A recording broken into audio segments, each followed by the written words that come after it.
भिवानी में 12वें अंतर्राष्ट्रीय योग दिवस के अवसर पर भीम स्टेडियम में भव्य कार्यक्रम का आयोजन किया गया। गौरतलब है कि भिवानी के भीम स्टेडियम में आयोजित अंतर्राष्ट्रीय योग दिवस कार्यक्रम में हजारों लोगों ने योग किया। कार्यक्रम में हरियाणा के कृषि मंत्री श्याम सिंह राणा, डीसी, डीएसपी, भाजपा पदाधिकारी, स्कूली छात्र छात्राएं और आम नागरिक मौजूद रहे। योग दिवस के अवसर पर लोगों को स्वस्थ जीवन शैली अपनाने और योग को दैनिक दिनचर्या में शामिल करने का संदेश दिया गया। कृषि मंत्री श्याम सिंह राणा ने कहा कि प्रदेश सरकार का उद्देश्य योग को जन जन तक पहुंचाना है। इसी वजह से प्रदेश भर में योग दिवस के कार्यक्रम आयोजित किए गए हैं और अधिकारियों को भी इसमें सक्रिय भागीदारी के निर्देश दिए गए हैं। उन्होंने कहा कि योग युक्त नशा मुक्त अभियान को सफल बनाना सरकार की प्राथमिकता है ताकि युवा नशे से दूर रहें और स्वस्थ जीवन जी सकें। बारिश और फसलों को हुए नुकसान के सवाल पर कृषि मंत्री ने कहा कि मौसम और बारिश प्रकृति के अधीन है। उन्होंने कहा कि हरियाणा की खेती मानसून आधारित है और बेमौसमी बारिश से कभी कभी नुकसान होता है, लेकिन कई बार अच्छी बारिश से उत्पादन भी बढ़ता है। उन्होंने किसानों से प्रधानमंत्री फसल बीमा योजना का लाभ उठाने की अपील की। योग दिवस के मंच से कृषि मंत्री श्याम सिंह राणा ने जहां लोगों को योग अपनाने और नशे से दूर रहने का संदेश दिया, वहीं किसानों से जुड़े कई अहम मुद्दों पर सरकार का पक्ष भी रखा। मंत्री जी का भी बताया तो कुछ इसमें है नहीं, लेकिन आज प्रदेश स्तर पे सभी मंत्रियों की हर जिले के अंदर ड्यूटियां लगी हैं ताकि इसका वातावरण बने, लोगों के अंदर ज्यादा से ज्यादा इसका प्रचार हो, हर घर तक जाए, हर व्यक्ति तक जाए, हर बच्चे तक जाए, ताकि इसके प्रचार प्रसार से हम नशे से बच सकते हैं। यानी कि योग युक्त नशा मुक्त ये योजना इससे कामयाब हो सकती है और सरकार भी ये चाहती है वे नशे से बच्चे दूर रहें, योग करें, इसका वातावरण बने। इसलिए जगह जगह जाके हमारी सरकार के हर मंत्री और दूसरे साथी प्रशासनिक सभी डीसी साहिबान हमारे उनकी सभी टीम लगी है ताकि इसका प्रचार ज्यादा से ज्यादा। सर, पिछली बार बारिश हुई थी, आपको अवगत होगा कि भिवानी और भवानी खेड़ा में क्या कुछ हालात रहे थे बारिश के कारण। देखिए, तो प्रकृति प्रकोप होते हैं, किसी के बस में तो होते नहीं, लेकिन कई बार ऐसा लगता है भाई बारिश से नुकसान हुआ, लेकिन हमारी खेती जो है वो तो मानसून पर आधारित है। अब मौसम गैर मौसमी बारिश हो जाती है, कई बार उससे नुकसान होता है। अभी सुनने में आ रहा है अभी गर्मी बहुत पड़ेगी, बारिश के लिए तरसोगे आप। सर, तो नुकसान हुआ था किसानों के खाते में, अब तक मुआवजा नहीं आया। देखिए, नुकसान तो पिछली बार गेहूं किस सीजन की बात करते हो आप, कौन से सीजन की बात करते हो? कपास की चाहे और बिजाई भी नहीं हुई थी गेहूं की, तो सर कपास खराब हुई थी। देखिए, वो तो रामड़ हो जाती है कई बार, जब हम बोते हैं तो बारिश हो जाती है, रामड़ भी हो जाती है, उसको दोबारा भी बोते हैं।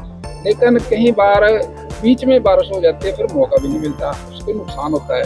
हमारे मुख्यमंत्री जी ने पिछली बार सूखे के लिए तो 2000 रुपये दिए, कभी किसी की कोई शिकायत है किसान की तो उसके बारे में गौर कीजिए। किसानों को मुआवजा नहीं दिया जाएगा सर ऐसे में, आप जो जिस प्रकार से बयान दे रहे हैं? देखिए, हमारा प्रधानमंत्री फसल बीमा योजना के तहत सारा कवर होता है ये, और हम ये चाहते हैं अभी हर किसान प्रधानमंत्री फसल बीमा योजना का लाभ उठाए, उससे उस सिस्टम से कानून के आदेश उसकी मदद की जाए। कई किसान कोर्ट का रास्ता अपनाने के लिए जा रहे हैं। वो किसान कई बार जो सिस्टम है ना उसको पालना नहीं करते, या तो किसान नहीं करता या फिर कंपनी वाले नहीं करते, तो हर डिस्प्यूट होता है, फिर कहीं न्याय न मिले कोर्ट में।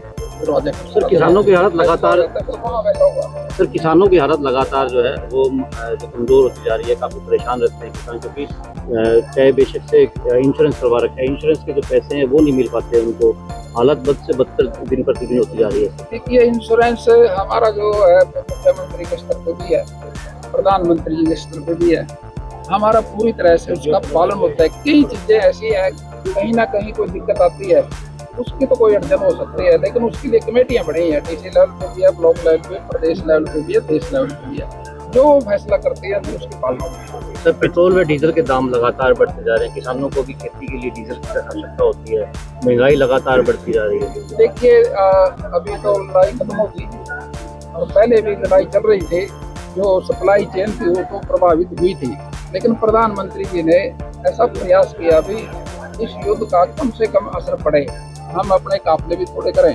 आम जनता भी इसको समझे और ज्यादा डीजल ना फूके ताकि खेती के लिए और फैक्ट्रियों के लिए काम आए। तो प्रधानमंत्री जी ने पहले से कहा दिया।